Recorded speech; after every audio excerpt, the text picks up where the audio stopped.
Eto, Niggy, Andre, may tanong ako sa inyo, mahilig ba kayong mag-mobile games? Aba, yan. Diyan ako, hindi magaling.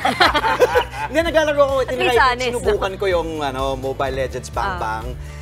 Pati yung Clash of Clans, wala. Talagang natatalo ako. Ako naman, sa video games.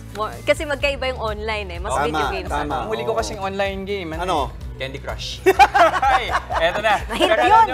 Kinakaliwa kasi isang nanay sa Imus, Cavite. Sa halip na sawayin ng mga anak na mahilig mag-mobile games, sinabayan pa niya ang trip ng mga to. Naku, kung bakit alamin natin sa report ni Bea de Guzman.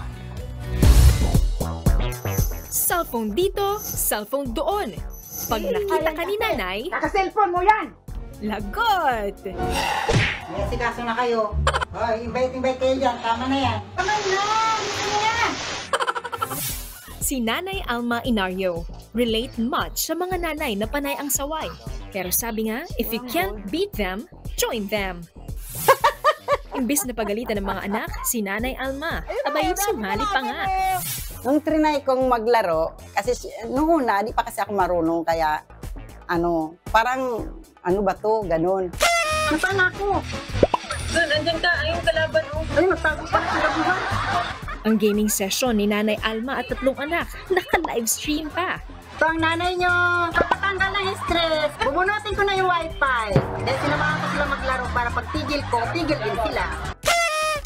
Marami ang natuwa at bumilib kay Nanay Alma, kaya naman binansagan siyang Nanay Gaming. Huwag maglaro pag busy. Busy.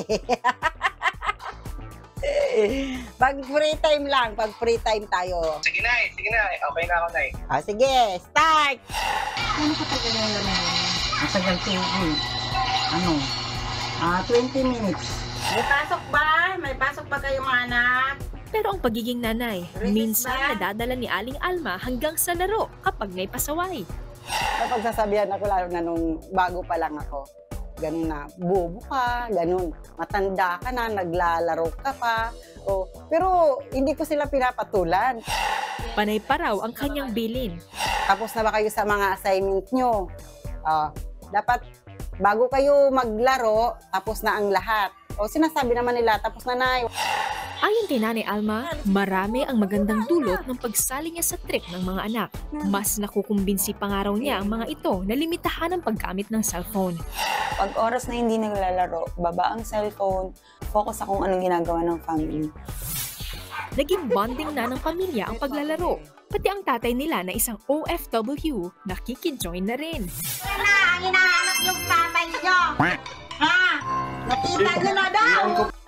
Sa ngayon, si Nanay Alma ang tumatayong ina at ama sa kanilang mga anak dito sa Pilipinas. Hindi ko kaya iiwan mga anak ko na kaya naiiyak.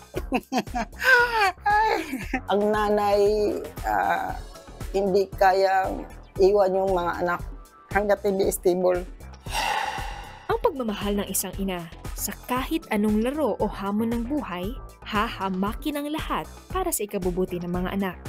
Bea de Guzman, News 5. Mga kapatid, Jess De Los Santos po. Iba na ang may alam at may pakialam sa panahon ngayon. Para sa tuloy-tuloy na balitaan sa Frontline kahit weekend, mag-follow at mag-subscribe